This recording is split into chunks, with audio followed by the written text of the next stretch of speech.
by thanking our ICE officers and our Border Patrol officers for what they do every day. They are out on the streets, and violence against them has increased over 500% since Trump has gone back into the White House, because he's upholding the law and because a bunch of liberals, socialists, and Marxists are out there lying about what President Trump is doing.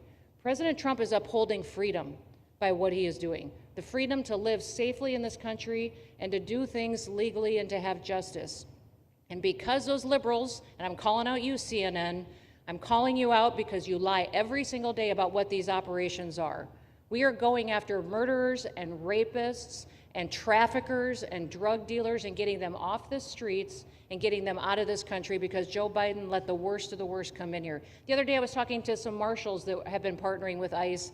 They said that they had detained a cannibal and put him on a plane to take him home, and while they had him in his seat, he started to eat himself, and they had to get him off and get him medical attention. These are the kind of deranged individuals that are on our streets in America that we're trying to target and get out of our country because they are so deranged they don't belong here. And they shouldn't be walking the streets with our children. And they shouldn't be living in the communities with our families who just want to grow up, go to job, raise their children to grow up and get a job and to live the American dream. So thank you to all of our law enforcement officers, those in our military that have been helping, our National Guard. Thank you to Governor DeSantis for stepping up and being an example to other governors. I hope my phone rings off the hook from governors calling and saying, how can we do what Florida just did? How can we do exactly what they did? Because we need this big, beautiful bill. We absolutely have to have this big, beautiful bill that has the funding so that we can continue this operation and we can get those bad criminals off of our streets and have the officers to do it so that when they go out on an operation, somebody's got their back.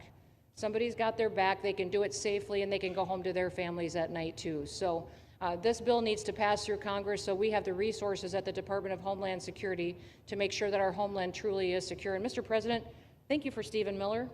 I just want to thank you for him. This guy calls me night and day and tells me all of his wise advice and wisdom, but he's a rock star because he loves this country and he's passionate about making sure that nobody is prioritized over an American citizen.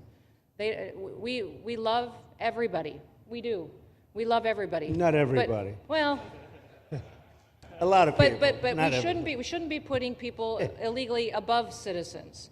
We should be making sure that we do things right, and that's what America has always stood for, and we're an example to the rest of the world because we do it right. So, Mr. President, you surround yourself with great people, and I think that's because everybody wants to work for the greatest president that the United States has ever had, and that's President Donald J. Trump. Thank you very much, sir. Kristi. That's Thank so you for nice. your Thank you.